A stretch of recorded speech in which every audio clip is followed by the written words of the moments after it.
环球大战线深入世界最前线，全球各地的观众朋友，大家好，我是叶思敏。今天节目一开始，先请观众朋友记得帮我们节目按赞，并且留言区希望跟我们互动，可以写下思敏你在哪一个城市收看，我会亲自的来做回复。也欢迎大家呢帮我们在影片按下热推键，或者是在留言区写下热推2个字，那么一起来跟我们做互动。今天大主题会来关心到的是飞弹雨来了，来自于这一场美伊战事哦，伊朗开轰第5舰队，另外就是伊朗的地下飞弹城补血复活。川普此刻逼了阿曼在这个伊朗跟美国之间得选边站，是不是有助中国打进中东地区呢？今天就这些议题会一起来做关心。好，首先欢迎我们的在场来宾，前立委孙大千委员，大家好；台北市议员侯汉廷议员，主持人好，大家好；资深媒体人彭华干哥，思敏好，大家好。好，观众朋友，今天3个火线话题，等一下请来宾来特别帮我们做解答。首先来看到第1条的火线话题：中东战局是不是已经到失控？现在是谁都停不下来了吗？伊朗跟美军方面是从空袭、飞弹到商船都在做打击，这一场冲突还剩下多久的一个误判空间？还是已经升级为更激烈的战争模式？第2件事情，大家还记得吗？川普当时喊话说1周内就可以跟伊朗方面达成协议，但是现在看起来完全不是这样子的。战场大家互相飞弹互射，地下基地已经在伊朗的方面快速的复原了。美方是不是又再一次低估了中东火药库呢？第3件事情，现在呢，川普要阿曼选边站了，但是其实呢，阿曼不一定得这么依靠美国，因为呢，它另外一方面跟中国大陆深度的绑定，这个原本的中立的调停者会不会成为下一个大国角力的破口，改写整个波湾的战略平衡？今天就这些议题，我们会一起来做关心。中东局势，我们要赶快来关心到的是火线，本来只是一些局部零星的冲突，但是现在看起来变成了美伊之间的连锁报复行动。我们赶快看看他们做了哪一些打击哦。先来看伊朗。伊朗的革命卫队对美军的第5舰队巴林总部跟它的空军还有它的直升机基地发动了飞弹跟无人机的攻击。另外呢，在海上还对美国的货轮，包括了这个叫帕纳亚号跟它的地中海萨里斯卡号发动打击。主要的原因是什么呢？因为美国其实在前一天才攻击了伊朗。我们来看到美国的动作，再度的对伊朗的一个通信塔发动空袭之外，美军的炮火还击中了伊朗的油轮联星号等等一系列的打击。针对于伊朗的攻击，美军的中央司令部也急忙强调说，目前为止呢，其实不用太担心，已经成功拦截了所有来自于伊朗的飞弹跟无人机的攻势。但是现实是包括了看到巴林、科威特等多地一直不断的响起各种的警报。双方的战火现在可以看得出来是越来越激烈了，会不会失控？川普还说1周内会达成协议，真的有可能吗？委员怎么看？川普这个人长期以来就是自说自话、自导自演的高手哦。那么川普说很多事情都会达成协议哦。如果川普说的都成真的话，俄乌战争早就结束了。到现在俄乌战争还在天长地久的打下去，不晓得要打到哪一天了。那么当然对川普来讲，他之所以要不断的强调说马上就要达成协议了，最主要的原因就是因为很显然的，川普并不想再次的进入这个美伊的战场，他并不想再次进入伊朗的战场。所以呢，现在我们所看到的美伊的停火，坦白说是一个很脆弱的很不稳定的停火。就是宣告停火很容易，达成协议很难。所谓的宣告停火很容易，就是说呢，现在就算你跟我零星的打一打，我们彼此还可以说是停火虽然这已经看起来不像是停火了，这就是一个明明就不是停火的停火。那么只要大家还愿意演，那么这个停火就持续下去。但是要达成协议根本就不是一件容易的事情了。那么所以在过去这几周的时间，我们不断的看到美国跟西方媒体在上演一个戏码。这个戏码就是你又看到新闻公布说，美媒表示这个美伊几乎要达成协议了然后呢，甚至上周我们还看到说，这个协议的草案已经放在川普的桌上了，等待他做最后的拍板定案。可是每一次这样的新闻释放出来之后呢，都被伊朗打脸，或者是每一次这个新闻释放出来之后呢，很快就无疾而终了。所以川普在演什么？他就在不断的上演达成协议的戏码，用达成协议这样的一个利多讯息来拖延这个停战的时间。因为当然拖得越久，对他相对来说越有利啊。他坦白讲就是想闪人了嘛，那么能够拖久一点，能够不要回来，就是最好的。对。可是但是很难呐，很难的原因很简单，第一，全世界都在看啊，就你要达成协议，你总要有个协议啊。你现在夹着尾巴逃回去了，就算你拿古巴来出气，可是大家都知道你在这个伊朗是受到重挫了，你是颜面尽失的，所以呢，横竖你还是要达成某种程度的协议。可是问题，这个协议几乎是不可能的任务嘛，因为双方的要求跟立场完全是天差地远的。伊朗所提出来的要求是美国完全不能接受的。如果美国接受了伊朗这个要求的话，不但退回当时伊核协议，还倒退1万步啊！那这场战争是白打了哦。可是对伊朗来说，他付出这么大的代价跟牺牲，他如果没有达到这个最终极的目标，他的人都是白死喽。所以其实坦白讲哦，就现在看起来这种脆弱的、不稳定的停火协议，这个停火的这样的一个宣告，随时都有可能破局。那么对伊朗来讲，我根本就认为他早就已经做好准备了哦。他看这个第5舰队，看美国的这些舰队去封锁他的这个荷姆兹海峡，已经看得很不顺眼了哦。那么只是因为碍于停战这2个字，所以实在是找不到什么理由来攻击他们。可是今天如果这个局势持续的这个恶化下去，大家从原先的零星的小打小闹哦，到这个稍微具有规模的一些冲突之后，很快的这个所谓的宣告停火就会马上破局了。那么对伊朗来说，他早就准备好了。该修缮的东西都修缮好了，该重新生产、重新补给的也补给完毕了。伊朗早就准备要打下半场了，现在就是看川普敢不敢一起下场来打这场仗啊！好，所以现在看起来，这个第一波吗，是成为最近期来伊朗最大的一波的一个军事打击。除了是在往第5舰队的方向，还有这个空军基地。而且另外一方面，其实呢，现在同一时间，其实外界最担心的是，刚刚委员也特别帮我们提到了有关于它的这个飞弹的一个修复的一个进度，尤其是地下飞弹层。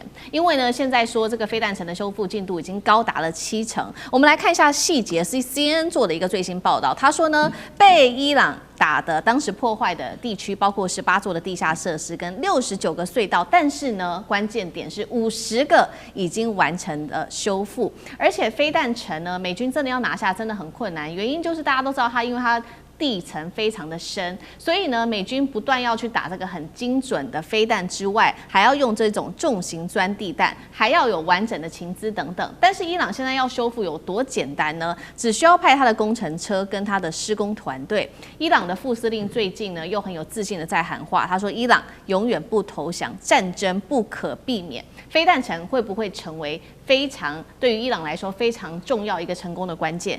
干哥怎么看？你看看伊朗哈，当时在就是说去年那个12日战争哈，当时就已经被以色列打个稀巴烂，可是他现在你看69条隧道，这很多啊，对不对？已经修复50个了，而且我可以告诉你，修复绝对没有你想象中那么困难。知道为什么吗？因为当时美国用的是所谓是不管炸弹之父啊、炸弹之祖啊、GBU-57啊、超级钻地弹。你打下来之后，你把设施摧毁了，可是你没有把那个地方夷为平地啊。对。所以老实讲一句，只要工程车能够再开进去的话，你能够再把那个隧道给打开的话，你就很容易修复了。而且修复没有太大的科技成分在里面，你只要有工程车，你只要有重型挖土机，你就可以做得到。所以7个月来，69条隧道，现在有50个出口。已经被修复完成了，也就是说，它恢复率已经到70%。你觉得这是很困难的事情吗？完全不会，完全不会。而且我可以告诉你，伊朗的地下飞弹层不仅仅是在伊斯法罕而已，还有很多个周边的卫星城市都有四通八达的道路。其实说句实在话，这个连 CIA 到现在都没有搞清楚他们的地下飞弹脉络跟网路。究竟有多么复杂？所以说到现在为止，你说它的恢复的程度会让人家很惊讶。CNN 特别去做深度报道，他才发现说，绝对不是国防部，绝对不是赫格塞斯当年讲的那样。赫格塞斯在这个用了 GBU-57之后，他就说，从此以后你们伊朗再也没有国防工业了，因为都被我们美国人收拾得干干净净。真的是这样吗？其实不是这样哦。据报，伊朗至少还有1000枚战术飞弹。这些战术飞弹只差没有装上核子弹头而已，它就会变成货真价实的核子武器了。所以美国为什么那么紧张？为什么一定要你交出浓缩铀？就是因为他知道伊朗的库存的地对地战术飞弹还有很多，而且不是用数据统计的出来，没有办法统计。为什么？因为伊朗已经准备了20年了。所以你在现在看这种情况，你就会发现说，哦，原来伊朗真的它能够恢复的这么快，没有错。而且它现在最重要的是，他们得到一个新的讯息，就是说伊朗已经全面恢复无人机的生产。大家知道，无人机的生产技术多拜中国之赐。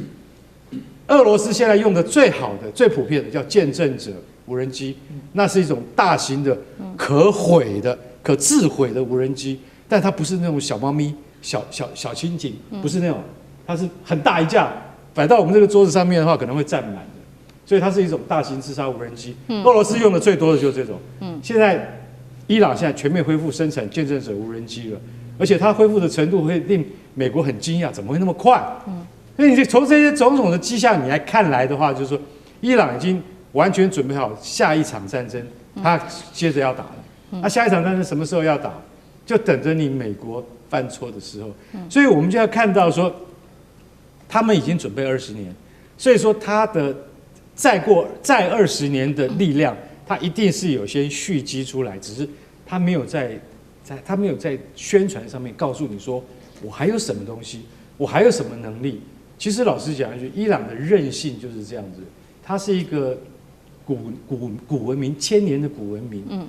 所以说他必须，他知道说他能够有的优点在哪里，缺点又在哪里。所以我觉得，如果说川普没有想清楚这件事情，应该在最短的时间内把它解决掉的话，对于伊朗而言，它只有是以逸待劳。为什么？因为你不可能再发动像上次那样的作战，因为那太昂贵了。美国国内的舆情绝对不会答应再这样对付伊朗，而且伊朗可以说恢复的能力的话，我觉得比以前要更加的强。所以这个就是说，战争不宜再继续下去，会越陷越深。好，所以随着看到这个伊朗的飞弹跟无人机现在恢复大规模的做生产，美国当然很紧张了，希望能够赶快的做和谈。那他现在的重点是说，到底和谈有没有望？那他把这个问题也怪在阿曼的身上，想说，你阿曼到底在搞什么鬼啊？为什么到现在还没有办法处理好有关于这个美伊之间的和谈问题？所以呢，他要求阿曼，你这个时候要选边站，因为他开始怀疑呢，阿曼是不是有在协助伊朗，包括对于荷姆兹海峡收取通行费，传出美国还要阿曼直接跟伊朗断交。那这一次阿曼会不会这么听话呢？大家也在猜，原因是因为其实近年我们可以看到阿曼跟中国大陆的关系越来越好，包括在彼此在经济上面的绑定。尤其是在2016年，当时签署了一个是杜库姆港50年的合作协议，中方的投资金额也非常大，高达了100亿美元。美方情报单位现在担心的事情是，这一次会不会复制中国会不会复制比照当年的非洲布吉地的模式？也就是说，从建设在当地的商港开始，然后呢变成工业区，这些都是经济上的模式，然后再转为在当地直接建立军事的存在。这个是美方所担心的。那接下来原本比较中立的阿曼，在美国要求要跟伊朗断交之下，会愿意同意吗？那中国可能在阿曼建立所谓的军事存在吗？那阿曼又会同意吗？汉庭怎么看？首先，因为阿曼他在传统的外交就是谁都不得罪，是温和中立不结盟的代表，所以他对伊朗呢本来就是好邻居，而且呢也是德黑兰非常信任的一个对话窗口，对美国也是长期合作的伙伴，而且让美军来使用它的港口设施。对中国大陆呢，它也是一带一路的积极响应者，所以它跟大家都好。但现在因为战争的关系，美国逼迫他要选边站。但阿曼基本上还是不会改了。因为中立就是他的立国的根本，他如果放弃中立，等于自废武功。再加上过去从2015年他促成了伊核协议，到近期呢，他也去调解美伊的谈判、也门的停火，所以他中立的调停者是他过去这么多年以来累积的声誉跟国际资产。那他总不会干掉自己砸了自己招牌的事情。而且地理的环境就长在那边，他就跟伊朗来共享赫姆兹海峡，他也不可能去得罪伊朗，那他呢也不可能去彻底倒向美国，所以这是他仍然会保持中立。那现在大家关心的是说，美国施压有没有可能把阿曼推向中国呢？只能说有可能，因为这是一种推力效应。首先在经济方面，那中国大陆是阿曼最大的贸易伙伴，它的杜库姆港项目几乎是整个阿曼国家转型的重要世纪工程。所以，当美国一方面挥舞着制裁大棒的时候，那中国大陆的投资合作就觉得，你更加可靠，而且也无害。那因为呢，在政治上面的对比，中国大陆长期强调不干预内政，他也很支持阿曼彼此之间的斡旋跟中立的这个状态。这和美国顺我者昌，逆我者亡形成了鲜明对比。所以阿曼的外交官巴德尔在跟大陆的外交部长王毅通电话的时候，就也说了，希望大陆能够为地区和平有更大的贡献。那因此呢，双方在美方不断的施压，大陆这边呢展现了一种人畜无害的状态，包容的状态，反而更有可能让阿曼倒向中国大陆，或内心就更加偏好中国大陆嘛。所以这不仅是一个所谓海峡的通行费，它其实也揭示了几个趋势。第一个就是美国角色的改变，从过去它是安全的提供者，现在呢变成了威胁的施加者啊！你不听我的话，我就整你啊，对吧？那以前呢，它是透过利益捆绑的方式，大家来跟美国一起讨好处，但现在就退化成为武力威胁，你不听我的，我就炸你啊！那反观呢，是中国大陆的模式越来越吸引人，因为大陆也是和平的斡旋者跟和平的倡导者，然后不断强调，反正大家一起来赚钱拼经济，那大家就自然的更加喜欢。所以对于阿曼来说呢，中立是必然的。那对于世界来说，其实可以看到是整个旧秩序的裂痕。阿曼的一个抉择，也可以当成是整个国际关系走向的一个小小风向标。好，谢谢汉庭。那我们休息一下，马上回来。地缘政治、美中之争、战略价值、强权崛起、小国生存，现在与未来洞悉事件走向，掌握世界脉动，全球观点尽在环球大战线。现在另外一场战事，我们要来特别关心到是俄乌战事，普丁是不是豁出去了？最新消息，一共是出动了656架的无人机，73枚的飞弹，创下了纪录哦，狂炸乌克兰。泽伦斯基这时候喊说，俄罗斯恐怕除了这一次的大规模攻击之外，恐怕在48小时内还会发动下一波攻击。他说这是从美国得来的情报，并且向川普急讨爱国者飞弹。俄乌战事是否走向终极摊牌？今天会来做关心，欢迎观众朋友在留言区帮我们做留言。如果您认为接下来普丁会在夏季发动大总攻，可以留言写1；如果您认为这个战事还会拖好一阵子，可以留言写2，跟我们一起来讨论有关于俄乌的战情。我们要赶快来看到的是最新消息，俄罗斯在2号的凌晨发动的这一起说是战争以来单日最大规模的一次空袭行动，地点锁定了基辅、中北部、哈尔科夫、扎波罗热等等的城市，出动了600多架无人机、70多枚各式飞弹，重点是竟然还有极音速武器也一起瞄准这个乌克兰，对准当地的燃料库、运输节点跟军用的机场。除了这一些基础设施受到攻击之外，我们来看到也有非常多的人员伤亡，包括17死跟130多个人受伤，50多栋建筑遭到破坏。当时在狂轰的一个过程当中，许多的乌克兰的民众是赶快跑到了这个地铁站的下面去躲避，并且他们回顾当时到处都是烟和废墟。我们以为世界末日到了，所有的东西都像是烧焦了。他们说呢，当时所有的东西，包括被瓦砾啊，还有这些烟雾，甚至是灰烬都给覆盖，真的把他们给吓了一大跳。那么最新呢，我们来看到泽伦斯基继续的示警，说他得到了情报是来自于美国的情报单位给的。接下来在48个小时之内，普丁还会发动下一波的猛攻，所以他在此时赶快急喊川普总统，希望赶快拿到爱国者飞弹。他也坦诚，现在防空是乌克兰最大的一个弱点。俄军一个晚上发动了规模最大的一场空袭行动，真正的目的到底是什么？是在为接下来的夏季总攻来铺路吗？还是它有其他的原因？俄乌战争会不会接近摊牌？干哥怎么看？好，这一场这个空袭可以说是这几个月来最大的规模的一次。你知道为什么吗？一夜之间发射了656架无人机，就一次啦。这个规模太大了，而且最主要的并不是你发射的600多架无人机，而是还发射了73枚飞弹。这里面什么飞弹都有。有真果树，有伊斯坎德，还有极音速武器。那你岂不是精锐进出了吗？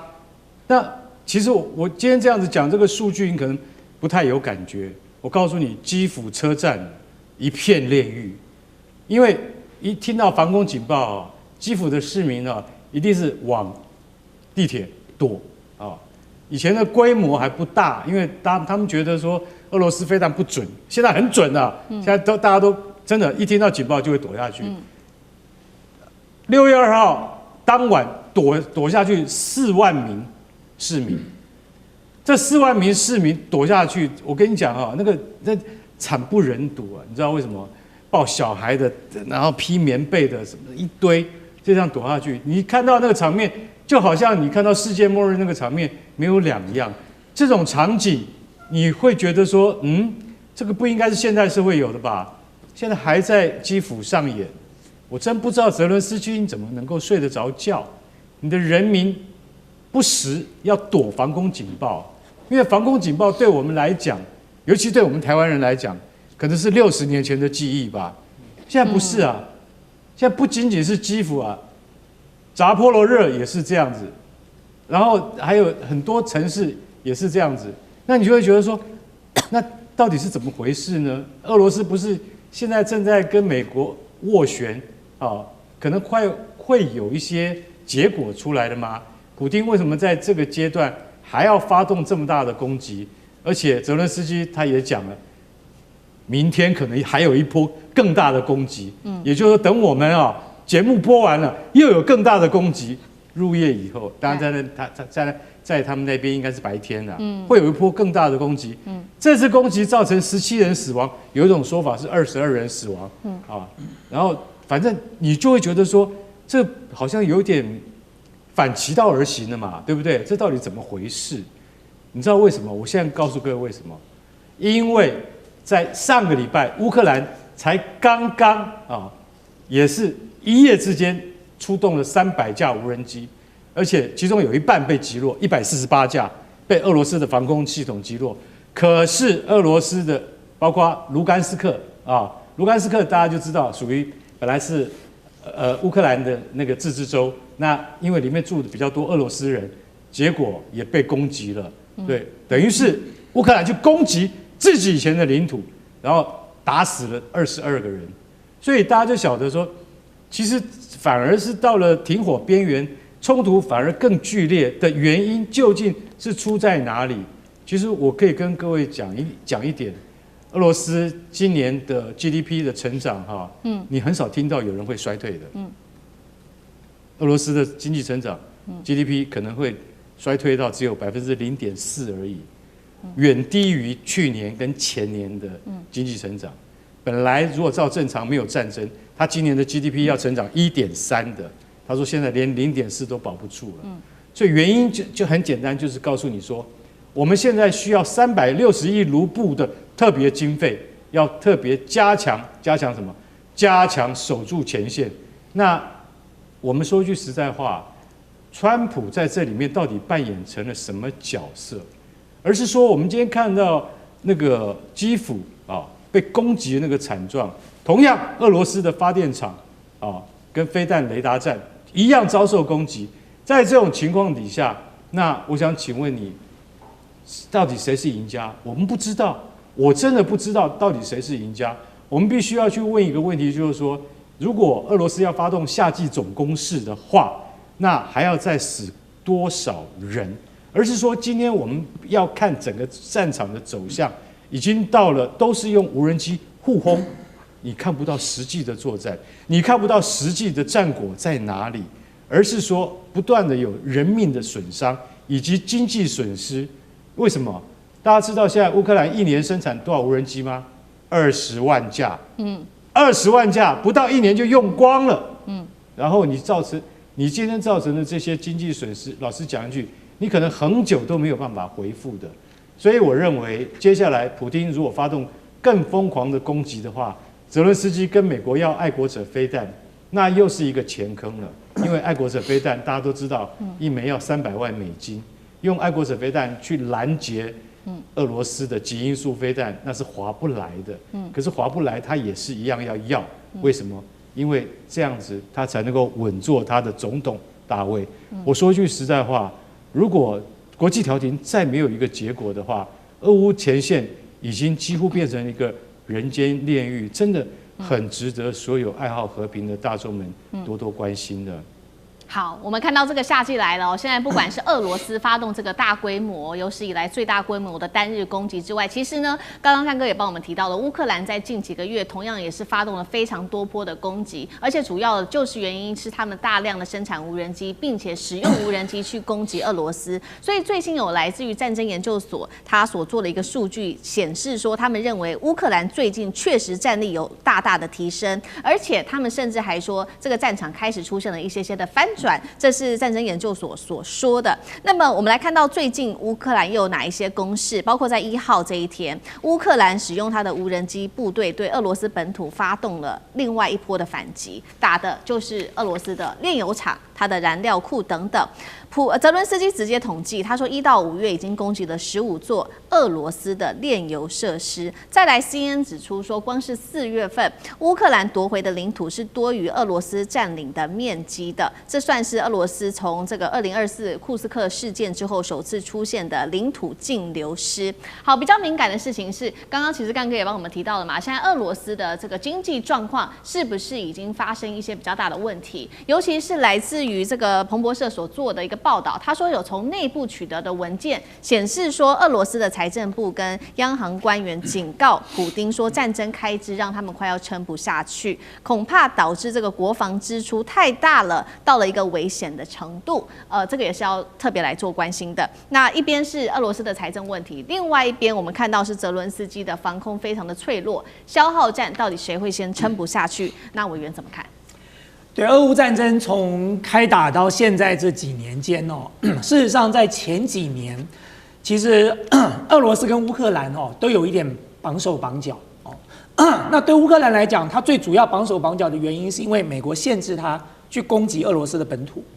那对俄罗斯来讲，它绑手绑脚的原因是因为俄罗斯根本就没有打算把乌克兰给完全并吞掉，它只是希望能够把乌东地区原本属于乌克兰的这个当时这个赠予给这个原本属于俄罗斯赠予给乌克兰的这个土地能够拿回来。所以我们可以看得到，在原先这个前几年双方的战场就局限在乌东地区，所以呢彼此都有一点绑手绑脚但是后来呢，当川普当选之后，川普试图介入，然后呢主导和谈失败之后呢，美国反而撒手不管了。在美国撒手不管之后，对这个泽伦斯基来讲，他就认为他可以放手的去攻击俄罗斯的本土了那么再加上欧洲的国家在背后鼓吹，所以你就会看到在这段期间，俄罗斯的这个本土的不管炼油设施或者一些城市，甚至连莫斯科都不时的会受到来自于乌克兰的攻击。那现在这件事情呢，就对俄罗斯某种程度造成压力了那对俄罗斯来讲，他原本的盘算是什么？是我只想把我当年苏联赠送给你的土地拿回来。可是你现在已经打到了我的本土，你影响到了我的炼油设施，你甚至造成了我民众心里的压力了。那么俄罗斯必然不会等闲视之所以俄罗斯干脆我就放开手来打了。所以我原本只打你乌东地区的，我现在连乌西一起来。所以为什么基辅会有这么大规模的被轰炸？俄罗斯在前几天就已经跟美国和西方的国家做过宣誓喽，希望他们尽快撤侨了。所以因为他马上要对基辅、对乌西地区发动全面的攻击了。所以这场战争呢，当大家都放开手来打的时候，到底谁比较倒霉那么说实话，我还是觉得瘦死的骆驼比马大但是更重要的点是，俄罗斯还没瘦死它不是一个瘦死的骆驼，它是一只老虎，哪怕这老虎可能有一点老了，年老力衰了，但是对付乌克兰仍然是绰绰有余的。所以今天你让俄罗斯放开手打你乌西的时候，他手上所有的武器都会丢出来那对乌克兰来说就是灾难性的毁灭了。所以接下来如果要问我说谁到底先撑不住，只要俄罗斯持续维持这样的攻势跟密度来攻击乌西地区，乌克兰马上就撑不住了。好，等一下同一个问题，我们也特别请教汉庭。那另外一方面，我们也来特别关注到一个国家，就是这个北约跟这个罗马尼亚的关系。因为呢，俄罗斯它前几天有一架无人机哦，传说是误炸，或者是说直接穿越了罗马尼亚它的民宅，那引爆北约强烈的抗议。但是呢，并没有启动所谓的北约集体防御哦。俄罗斯前总统直接放话说，安宁的日子已经结束了。所以另外一个问题就是说，到底北约的红线在哪里？怎么样才可以就是启动所谓的集体防御来保护自己的盟国？那汉庭怎么看？先说前面啊，这是一个俄罗斯的财力对抗乌克兰外援的竞赛。俄罗斯的挑战是在内部，能不能够在不动摇社会稳定的前提之下，长期承受着财政的压力和人力的耗损。那乌克兰的生死则完全系于外部，就西方这些盟友到底还能不能够继续的书写？那目前来看呢，是俄罗斯凭借它有更大的体量，它对痛苦的耐受程度比较高，所以呢，它的这个经济上还可以有消耗。但是乌克兰如果它也能够源源不断的从西方各国拿到武器跟资金，就能够把俄罗斯陷入更深的这个泥淖。所以短期来看，谁也没有办法彻底把另一方给击倒。那长期来看，就看俄罗斯的综合国力跟乌克兰的外部支持，那谁先出现断裂？至于看到北约的红线呢，那当然就是雷声大雨点小。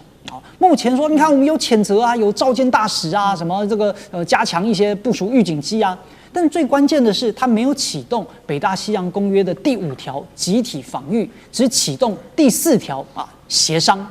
这就表示这个集体防御呢是啥？第一个本来就很模糊嘛。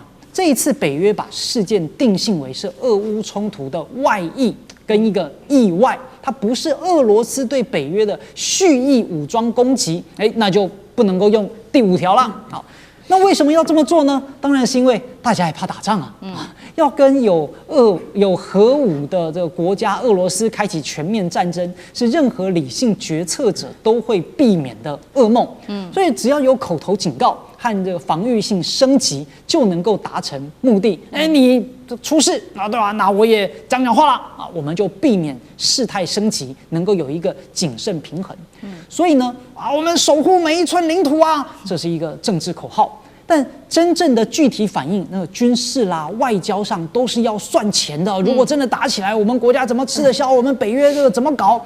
所以北约的红线当然是一个弹性的政治光谱，不是一个一触即发的军事武器。因此呢，在和平时期和北约的保障是一种神圣宣言，但在战争边缘其实是一个计算公式啦。所以对西方来说呢，用乌克兰的鲜血继续去消耗俄罗斯就好，要我们自己亲自出场，算了吧。好，谢谢汉庭。那我们休息一下，马上回来。地缘政治、内中之争、战略价值、强权崛起、小国生存，现在与未来洞悉事件走向，掌握世界脉动，全球观点尽在环球大战线。美国会不会陷入债务陷阱呢？欢迎观众朋友今天跟我们一起做留言哦。如果您认为会的，那帮我们留言写1，会陷入困难、非常危险的一个困境当中，留言写1。如果您认为目前的状况还好，帮我们在留言写下2。今天要来特别关注到的是呢，美国的40兆美债黑洞现在正式的吞噬了美元哦。全球央行现在大逃亡，改爆黄金。另一个美国内部的问题就是信用卡债的问题了，中产阶级陷入在债务的深渊当中。今天就这些议题会一起来做关心。我们要赶快来看到的是欧洲央行的最新报告丢出了一个震撼弹，原因是因为呢，我们来看到全球官方的储备资产占比，这是在2025年所做出的一个资产占比。大家看到这个第一行哦，其实呢就是黄金，黄金现在占这个全球的资产占比已经达到了储备资产达到了27%，第2名的没有想到竟然是美债，也就是22%的一个比率，已经远低于黄金了。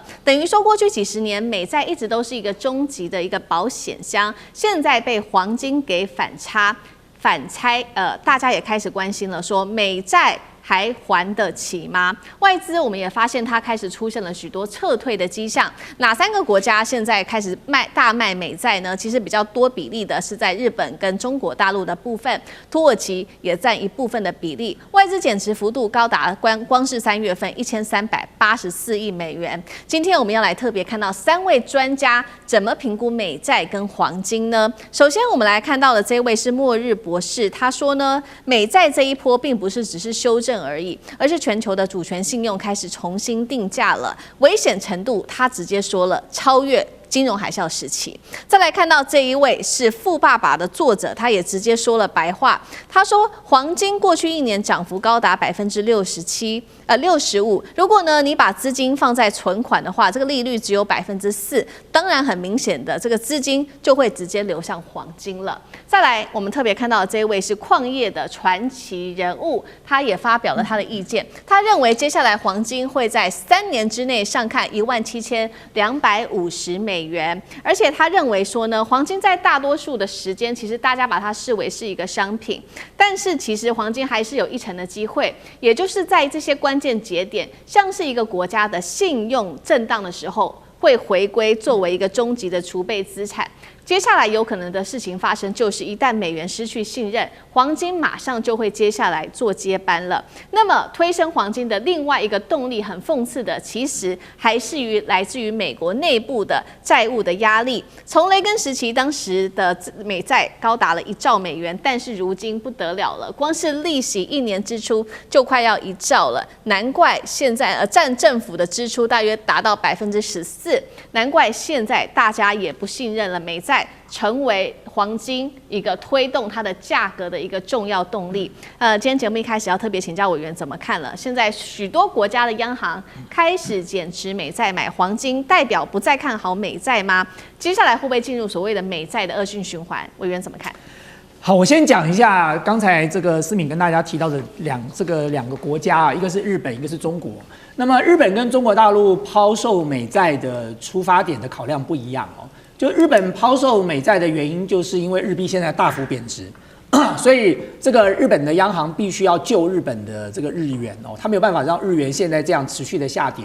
如果很关心日元的，或者常常到日本去旅游的朋友就知道，日元在过去这段期间跌的简直是不像话的低了哦。所以呢，这个日银在过去这段时间，它的操作方式很简单，它抛售美债，然后来买日元哦，来做这个货币的操作，就是希望稳住日元的汇率。因为日元的汇率如果在持续这样子严重的这个疯狂下跌的时候，对日本的经济会造成冲击哦。那么对中国大陆来讲，它抛售美债的原因是为了地缘风险啊。就是当他们看到了美国是怎么对付这些这个具有敌意的国家，比如说对付这个俄罗斯，对付其他的这个美国看着不顺眼的国家，就是任意的就冻结它的海外资产了。所以对中国大陆来讲，其实它抛售美债然后改用黄金储备，已经操作了很长一段时间了。那你更不要讲说中国大陆看到了这个普丁当时这个非常优秀的这个俄罗斯央行行长，他很早就已经在做这样未雨绸缪的事情了。所以在俄乌战争发动的期间，就算俄罗斯的海外资产被冻结，他都已经在过去那段期间把一部分的资产做调整了哦。所以其实像中国大陆在做这样的一个布局，当然就是为了因应未来可能发生的地缘风险哦。那么我们现在看到，刚才大家看到的数据说，现在黄金已经占到了这个各国的资产储备的第1名嘛，占了27%。那当然最主要就是2个原因，第一个原因我刚才提到了，中国的考量不只是中国。不止中国大陆，很多国家也有同样的考量啊。因为谁知道哪天美国会不 like 我呢？谁知道哪一天美国想要染指我的领土呢？谁知道哪一天我跟美国没有冲突呢？包含中东这些国家，他们这一次看到了美国在这个中东的这种表现，大家心中都心有余悸耶。所以在这种情况之下，大家一定要分散风险啊。这种地缘政治的风险，当然就牵动到了你的资产储备的布局哦。所以呢，这是第一个原因，大家就会开始想说，那我干脆换点钱变成黄金好了。谁知道哪天我跟美国有任何冲突的时候，我的资产等下全部都被冻结了怎么办？那么第二个最主要的原因，当然就是美债嘛，就是你要他持有美金、持有美债的前提是那要值钱呢。各位知道，资产储备是一个国家发行货币最重要的基础。那所以我手上要有足够的这个资产，我才能够发行足够的这个等同资产的货币出来，大家才会相信啊。那么问题是，如果我现在持有的美债跟美金看起来一直不断的这个价值在流失当中，那我当然就会想说，那我要不要换一个别的方式去持有？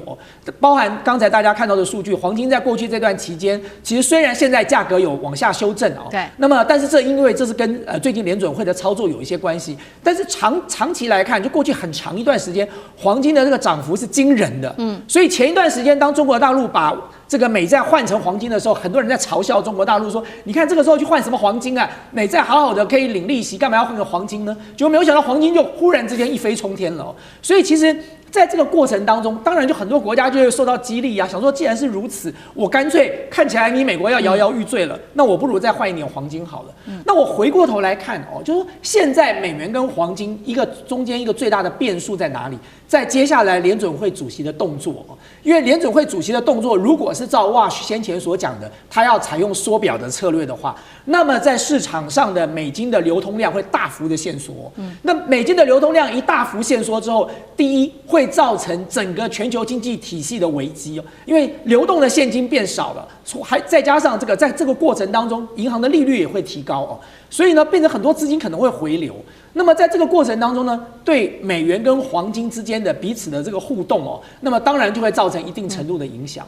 但是我要强调的问题是什么呢？我要强调的问题就是说，现在显然看起来这个趋势啊是已经朝这个方向在走了，所以这对美国来说才是一个最大的警讯哦，就是不管黄金的价格是不是小幅修正，大家持续的在抛掉美债，然后持续的持有这个黄金，在这个过程当中，如果这个趋势一旦成型了，当然对于美国的全球霸权来说，尤其是金融霸权，会造成很大的影响啊。美元、美帝、美军这三样东西是美国捍卫住它全球霸权的三根支柱啊。这三根支柱如果一根一根都倒掉的时候呢，美国的全球霸权就不复存在了。好，那同样问题，汉庭有怎么看？就为什么大家全球的央行要逃离美元呢？很简单，就是因为对美元资产的信任度已经下跌了嘛。背后当然有多重的忧虑。第一个就是对美国财政的忧虑，你联邦债务总额已经突破了38兆美元，然后你的国债利息支出高达1.2兆美元，占整个联邦财政收入的巨大比重。那你美国肯定是借新债，然后来还旧债的利息，已经陷入到这种恶性循环了。所以你的财政到底还有没有可持续性？而且第二，大家也担心你美国把美元主导的金融秩序来当成是一种武器，你来对我制裁啊！就比如说当初就冻结了俄罗斯的外汇储备。所以让各国意识到，如果我们把自己的国家安全是系在一个可能对自己呢动不动就不给我钱了，甚至呢是我自己的钱都不让我领的这种银行家身上，风险是极高的。再来第三，也是对地缘政治的风险对冲。因为当前的不论是俄乌或者是中东的这些战事，那黄金作为一个它不是主权，然后也没有任何信用风险的终极实物的资产，那理论上来说，它在越动荡的时期，当然是越加的珍贵。所以各国央行呢，不仅是说在逃离不断膨胀的美国债务，而且呢，当然是把资金丢到一个更加可靠的资产，是大家更多的把钱从美债挪到了黄金当中。那目前美元的信用，当然它面临到了结构性的挑战，不过呢，也还没有到崩溃的地步了，只不过支撑它的一些重要的基础都在松动。第一个呢，当然是在经济上，就我们前面说的，美国的债务模式已经难以为继，高赤字、高利息。然后呢，它在政治上的信用上，其实呢也饱受大家的质疑，尤其是川普上来，那你的联准会还有没有办法继续的独立？然后你滥用金融的制裁，都在侵蚀全球对于美元体系中立和可靠的信任。那再来呢？目前大家去美元化的行动也已经有了相当的默契啊，不论的是这个人民币的这些上升，甚至是更多的本币的这些互换，所以这是一场缓慢但是不可逆的范式转移。好，我们看到这个是美国现在内部恐怕面临的第一颗炸弹，就是眼前已经可以看到就是美债的问题。其实呢，现在内部美国内部还有第二颗炸弹，而且呢是已经正式引爆的第二颗炸弹。我们要来看到的是信用卡债，现在也是创下了历史新高。特别来看到的是来自于纽约的联准会最新数据显示，美国的卡债的部分在今年的第一季冲上了1.25兆美元，创历史新高。而且你这个信用卡它的利率也是创下新高，达到了21%，是从2022年当时只有14%飙上来的历史新高。大家也开始这个信用卡开始缴费逾期了哈，90天以上的逾期率现在来到了13%，创15年新高。民众现在的问题不是不想还啊，是根本还不起，因为眼前他们其实有太多的压力了，有太多的费用要缴了，包括要缴房贷、要缴房租、要缴医疗、食物啊、薪资，全部都追不上通膨等等。华尔街日报直接点出了最新文章，他说现在许多的家庭距离财务崩溃只差一次的意外发生，就可能掉入爬不起来的债务深渊。有这么严重吗？干哥怎么看？当然有那么严重啊！有很多家庭啊，他只要再出一次，就是说你预料不到的重大问题的时候，这个整个家就毁了。那为什么吗？因为现在有一个名词叫什么？叫做生存型债务。什么叫生存型债务？就我为了生存，只好把这个债往后挪、往后延，那个叫信用卡债。现在全美已经累积1.25兆美元的信用卡债了，相当于39兆台币。你会想说啊，美国国债不是39兆美金吗？对，除以30的话，等于他们的整个美国家庭的债务已经达到这么高了。刚才思敏已经讲了嘛，现在是最高峰的时候，平均利率信用卡一张信用卡21%，21%是不能够被接受的。我现在来告诉你，还有比这更高的26%，你能接受吗？好，真实案例。42岁的克拉克，他是在这个旧金山湾区的那个医院的营运总监。你知道他年薪20万美金哎，照理讲的话，他不应该有信用卡卡债嘛，对不对？他以前都很守的，可是慢慢的买一点这个，买一点那个，后来他累积的信用卡债务到了1.5万美金，相当于台币大概47万。他每个月他大概要缴2万台币的利息钱。然后他就说：“我永远都在缴利息，我永远没有在缴本金。你要缴本金是不是可以？一个月要缴4万？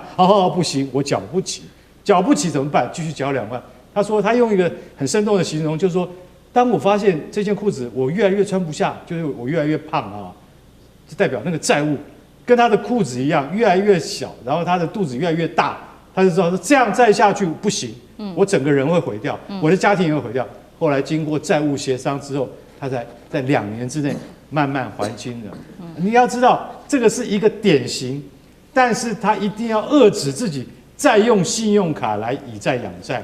另外一个案子也是一样，她也是医院的助理，在缅因州吉布森，也是个女孩子。她本来过得好好的，她突然离婚以后完蛋。你知道她离婚以后，你知道吗？她就开始购物啊，狂买。结果现在后来因为现在最近的这个物价都上涨，他到最后累积的是什么？每个月要还1600块美金，是5万台币。他有一天他说：“我干脆从这个楼房上跳下去算了。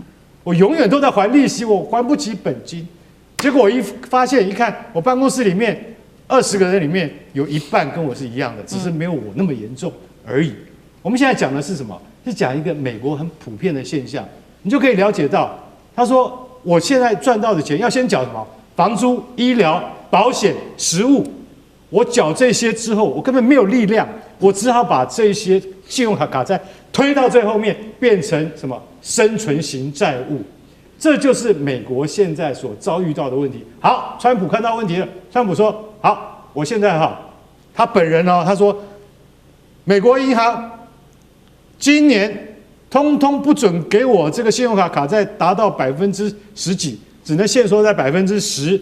不过这个优惠政策只有1年，1年以后我川普也管不了了。所以这个就是你知道吗？标准的商人，标准的一个，就是说你看事办事嘛，他就是这种机会投机主义者老百姓很苦是吧？1年之内银行不准提升利率到超过10%解决民众的问题。可是1年以后我就不管了。那1年以后会不会更严重？我告诉各位，保证美国的中层劳工、中层资产阶级的那个问题会越来越严重，你知道为什么吗？因为银行也讲，川普老大，你说现在限缩在10%是不是？那我们就不发卡，哇，那更不行，你知道为什么吗？如果你现在不发卡给中产阶级以及更下层的阶级，他们没有卡可用的话，那他们根本就是走投无路。为什么？因为他们连最起码的消费都没有卡来支撑的话，那就要付现金。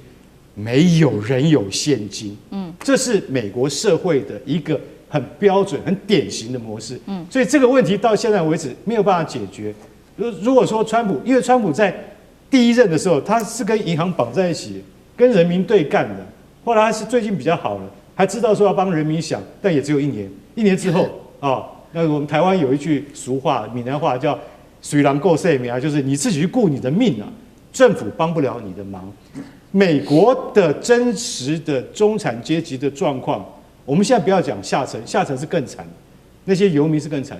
中产阶级他们已经到了，就是说他们不兼差就活不下去，然后他们就一定要被信用卡给绑住的那种状况。我刚才讲的那位医护助理，他差点要去跳楼，结果他也是债务协商之后，他能够缓下来了。现在他稍微喘一口气，可是他说他现在再也不敢多买一样东西，他连跟朋友去庆祝生日，他都要先想好，我们能不能各付各的，不然就不要去了。好，谢谢干哥，那我们休息一下，马上回来。地缘政治、美中之争、战略价值、强权崛起、小国生存，现在与未来洞悉事件走向，掌握世界脉动，全球观点尽在环球大战线。川普只用听话的人吗？今天要来关心到的是亲信可以接任情报头子当政治打手，川普的政治打手吗？另外一方面，川普下面的这个战争部长赫格塞斯再度的清洗了美军的里面的人员，是不是川普军队他们要来一起做打仗呢？不顾战力，只要忠诚吗？现在是美国内部最大的一个问题吗？今天就这些议题会一起来做关心。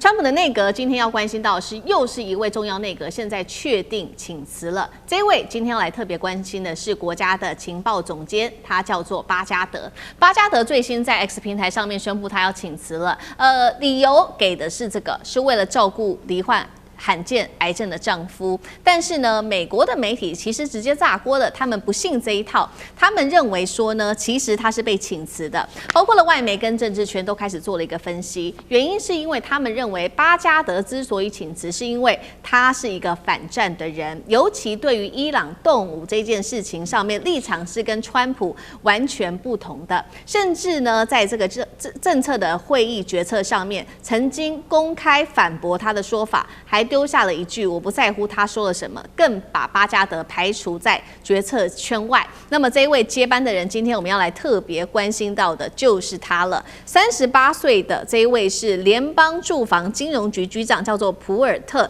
他来暂代国家情报总监。那他是谁呢？其实我们来看哦，他其实过去是一位非常支持川普的川粉，非常忠实哦。但是呢，他一直都在房地产跟金融领域啊，完全没有任何军事情报的经验。所以他接下来要做的事情非常的多，除了要管这个18个情报体系之外，他还要兼任房地产，包括了房地美跟房地美的董事等，还有房利美的董事哦，主管10兆美元，就只是因为他跟川普的关系很好吗？那所以委员怎么看？对啊，我觉得川普真的很妙哦，就是永远会给我们带来很多意外的惊喜。就是美国的人民现在选了一个250的总统就算了哦，那么现在这个250的总统正在努力的组一个250的团队哦，那么你就会忽然发现他的团队的用人标准实在很奇怪哦，那么他就只用视他为偶像哦、唯命是从的这些人哦，那么这是川普的用人标准哦，所以你就会发现说，哎呦，美国的海军部长哦，居然是来自于金融界的人士哦，跟海军八竿子打不到边哦。虽然他后来离开了，然后你现在发现，居然连国家情报总监呢，都来了一个地产业的这个新秀哦，因为这个现在的这个新任的这个国家情报总监，他们是一个重大的家族哦，在美国的地产界是相当有名声的哦。这个人相当年轻，才38岁而已，居然用了这个人来当国家情报总监了。那么现在大家的关键的问题就来了，说这样的人当国家情报总监，他真的能够适时的整合18个这个美国所有的情报体系所累积出来的经验跟资讯？然后向总统提出忠实的谏言吗？这才是一个最大的问题啊！还是他永远只讲川普想听的话哦？川普想听什么，他们就讲什么。